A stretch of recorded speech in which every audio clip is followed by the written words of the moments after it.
How are you students, myself is Ashish Modi. फिर से मैं मोदी क्लासेस में आपका स्वागत करता हूँ। प्रीवियस लेक्चर में हमने डिफरेंशिएशन मैथ्स के बारे में बात किया था। आज हम फिजिक्स का नया चैप्टर वेव्स के बारे में बात करेंगे। जो ये चैप्टर आपके क्या है, स्टैंडर्ड 11 में फिजिक्स में पार्ट 2 का लास्ट चैप्टर है। फिजिक्स का पार्ट 2 में लास्ट चैप्टर है, ठीक है, वेव्स। अब पहले से आप वेव्स के बारे में क्या जानते हो, वो कहाँ कहाँ होता है, वेव्स कहाँ कहाँ होता है। तो आपने देखा होगा कि सपोज कि सबने देखा है, वैसी बात करता हूँ मैं। जैसे कि मैंने एक लेक में या रिवर में या नदी में पत्थर फेंका, ऐसे पत्थर फेंका, ऐसे नहीं, मैंने कैसे फेंका, ऐसे फेंका, तो वो एक लहर प्रोड्यूस होगी, જેને ગુજરાતીમાં કહેવાય વમર પ્રોડ્યુસ થાય છે। શું કહેવાય? વમર। और गुजराती इंग्लिश में क्या बोलेंगे? It is the waves. वो कहाँ तक जाएगी? जैसे मैंने बीच में यहाँ पत्थर फेंका तो वो ऐसे ऐसे ऐसे ऐसे, फिर वो कम होती जाएगी। आप जितने जोर से फेंकोगे, जितने फोर्स से फेंकोगे, वो इतना दूर जाएगी। इसका कोई लिमिट नहीं है कि चलो यहाँ आके स्टॉप करना है। मतलब आप कितनी इंटेंसिटी, वो क्या बोला जाता है according to the waves, intensity. जितनी आपकी इंटेंसिटी ज्यादा, उतना वो दूर तक जाएंगे। आप धीरे से फेंकोगे यानी कम इंटेंसिटी से फेंकोगे तो उसका डिस्टेंस कम होगा। समझ में आया कि क्या करना? सिंपल बेसिक, ऐसा नहीं कि डेफिनेशन लिखनी है आपको कि दिस इज द वेव्स। ये समझाने की मैं कोशिश कर रहा हूं कि आपने कहां कहां वेव्स देखा है। दूसरा वेव्स, पानी की जो लहरें है, पानी, ये पहला वाला एग्जाम्पल, ठीक है, जिसमें आप नदी में क्या फेंकते हो, पत्थर फेंकते हो, ठीक है। नदी में क्या फेंकते हो आप? पत्थर फेंकते हो। तो ये है आपकी वेव्स, सिंपल, आपने ये सब देखा ही है। दूसरा मैंने एग्जाम्पल दिया, जो ओशियंस होते हैं, ओशियंस, उसमें भी वेव्स होते हैं, जैसे पानी की लहर होती है। This is the one type of the wave, ठीक है। दूसरा बेस्ट एग्जाम्पल आपने कभी ना कभी तो किया होगा बचपन में, या अभी भी कर रहे हो। जैसे कि एक सरफेस है, ठीक है, यहाँ से आप एक डोरी आप क्या कर रहे हो, टाई कर रहे हो, ठीक है। बट इसको इंग्लिश में बोला जाता है स्ट्रिंग। क्या बोला जाता है? स्ट्रिंग। आप इसको यहां से पकड़ोगे और ऐसे करोगे तो कैसे, देखो, आपने कहां से, यहां से पकड़ा, ठीक है, तो ऐसे यहां से आपने क्या लगाया, फोर्स लगाया, फिर वो धीरे धीरे कहां होगा, ऐसा होगा, धीरे धीरे ऐसा यहां तक जाएगा। समझ में आ रहा है मैं क्या कहने की कोशिश कर रहा हूं? ये आपका सपोर्ट है, ठीक है। आपने एक टाई किया है, आपकी एक स्ट्रिंग क्या किया है, टाई किया है, ठीक है। आपने ऐसे फोर्स से एक झटका दिया तो यहां से स्टार्ट होगा, धीरे धीरे धीरे धीरे वो क्या, कहां जाएगा, आगे जाएगा। कहां तक जाएगा? यहां आके रुक जाएगा, ठीक है, यहां आके रुक जाएगा। अगर आपने ज्यादा फोर्स लगाया है, आपने क्या कहा, आपने क्या किया, ज्यादा फोर्स लगाया, अगर उसकी ताकत बराबर है तो ये वापस आएगा। वापस यानी ऐसे ऐसे ऐसे वापस आएगा। अगर स्ट्रॉन्ग से टाई किया है तो, अगर स्ट्रॉन्ग से टाई नहीं किया है वो टूट जाएगा। समझ में आया मैंने क्या बोला? This is the waves. आपको मतलब एक सपोर्ट है, उसके साथ मैंने एक स्ट्रिंग यानी डोरी समझ लो। डोरी को मैंने क्या किया, एक झटका दिया, ठीक है, तो वो झटका आगे जाएगा। ये झटका क्या आ जाएगा आपका, आगे जाएगा, ऐसे आगे, फिर टकरा के वापस आएगा। अगर ये स्ट्रॉन्ग है तो, अगर स्ट्रॉन्ग नहीं है और आपका फोर्स ज्यादा है तो क्या करेगा, वो टूट जाएगा। समझ में आ रहा है? और एक बात, वेव्स को क्या वेव्स को दूसरी भाषा में, तो आपकी पहले तो स्ट्रिंग था जो आपने रेगुलर टाई किया था। This is the also called disturbance. क्या कहा जाता है? डिस्टर्बेंस। सब देखो, यहां मैंने किया तो ये डिस्टर्बेंस प्रोड्यूस हुआ। पहले क्या था, स्टेबल था, अपनी जगह पे शांत पे वो बैठा था, पर आपने क्या किया, डिस्टर्ब किया। तो वेव्स को दूसरी लैंग्वेज में डिस्टर्बेंस भी बोला जाता है। डिस्टर्बेंस भी बोला जाता है। समझ में आया डिस्टर्बेंस क्या है? यानी आप अपना रेगुलर काम कर रहे थे, उसमें कुछ डिस्टर्बेंस आया, तो पहले पानी, लेक को सोचो तो वो, उसका पानी कैसा होता है, स्थिर होता है, ठीक है, मतलब स्टेडी होता है। अब उसमें पत्थर फेंको, लहरें प्रोड्यूस करो तो डिस्टर्बेंस से प्रोड्यूस हुआ, तो वेव्स को one type of the disturbance भी बोला जाता है। ठीक है, अब वेव्स के कई सारे टाइप्स होते हैं जिसमें आपको मीडियम की जरूरत रहती है, नहीं जरूरत रहती। अब आप सोचोगे सर व्हाट इज मीडियम, आप मुझे सुन पा रहे हो क्यों, आप मुझे सुन पा रहे हो क्यों, बीच में एयर है, तो air is a one type of the medium. Air क्या कहला जाता है, मीडियम। ठीक है, अब आप सोचते होगे कि सर चलो आप मैं मतलब आपको मैं सुन रहा हूं यानी एयर की वजह से। अब जो सन वेव आती है, सन भी एक प्रकार का वेव ही प्रोड्यूस करती है, वहां तो कोई मीडियम नहीं है। तो मैंने बोला ना भाई कि वेव्स के एक टाइप नहीं है, कई सारे टाइप्स हम डिस्कस करेंगे। तो सिर्फ बेसिक अभी चला रहा हूं जिसमें mechanical waves, transverse wave, longitudinal wave वो सब आएंगे। जिसमें जिस वेव में मीडियम की जरूरत नहीं है उसकी स्टडी करेंगे, जिस वेव को मीडियम की जरूरत है उसकी भी स्टडी करेंगे, दोनों में होगा वो भी स्टडी करेंगे। बट मैंने ये क्या समझाया, आपने सब किया हुआ है, बट आपको पता नहीं है कि दिस इज द वेव और दिस इज द डिस्टर्बेंस। दूसरी भाषा में बोलो तो ये एनर्जी भी ले जा रही है, क्या ले जा रही है, एनर्जी।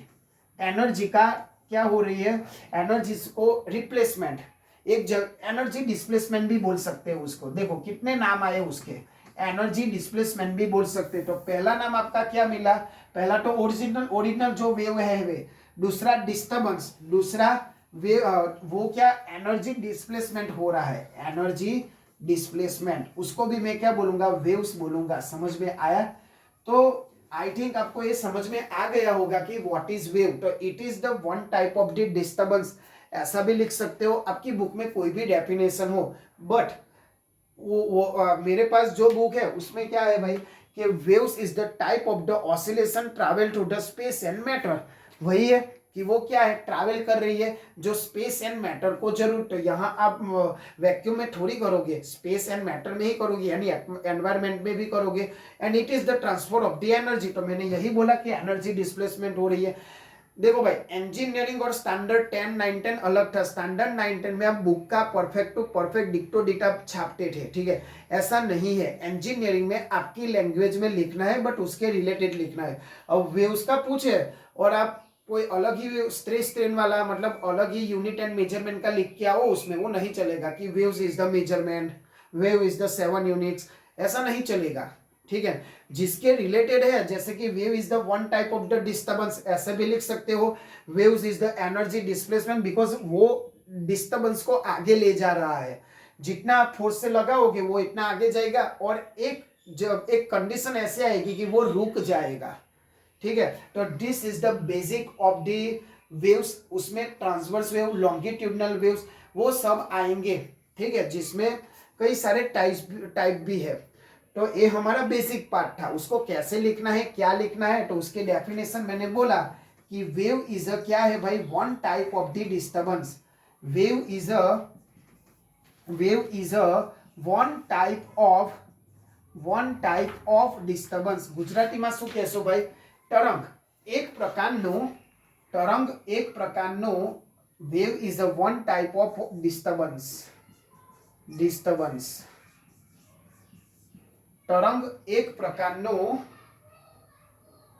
શું કહેવાય, પેલું ડિસ્ટર્બ કરે એને ગુજરાતીમાં શું કહેવાય, તમારી ભાષામાં એ લખી દો। તરંગ એક પ્રકારનો,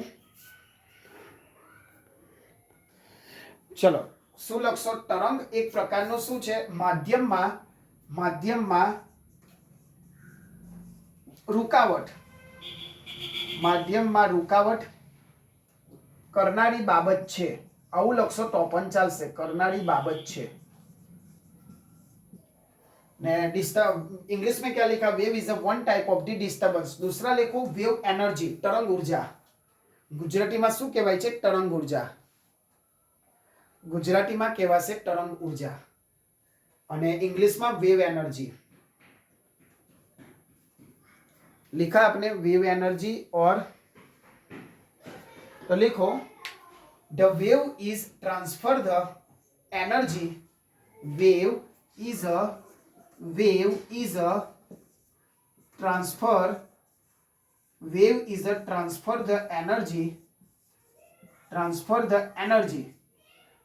the energy from one place to the another place. શું કરે છે ભાઈ, wave is a transfer of energy one place to the another place. Gujarati વાળા લખજો. તરંગ એ ઉર્જાને એક જગ્યાએથી બીજી જગ્યાએ લઈ જાય છે. તરંગ એ ઉર્જાને એક જગ્યાએથી બીજી જગ્યાએ લઈ જાય છે. સિમ્પલ.